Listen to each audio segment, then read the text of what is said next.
কথায় আছে, যতক্ষণ মন্দিরের দেবদেবী না টানাচ্ছে আপনাকে ততক্ষণ সেখানে যাওয়া হয় না।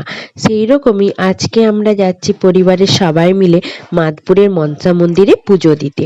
তো আমরা মন্দিরে পৌঁছে গেছি।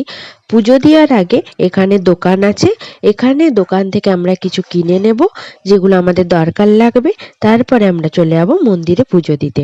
তো দেখুন, এটা হলো মন্দিরটা। এখানের মা হলো খুব জাগ্রত।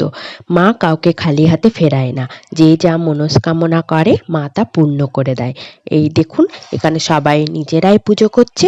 এইটাই একটা ভালো জিনিস যে আপনি মন ভরে মাকে ডাকতে পারবেন, নিজেরাই পুজো করতে পারবেন। পুজো দেওয়া কমপ্লিট হয়ে গেছে। এবারে আমরা এখানে নিরামিষ টিফিন করে নেব। মুড়ি, চপ, ঘুগনি, চিড়া পরোটা, কচুরি সব রকমই আছে। এবার আমাদের বাড়ি ফেরার পালা। জয় মা মনসা মায়ের জয় বলে মিনি ব্লগটা আজকে শেষ করলাম।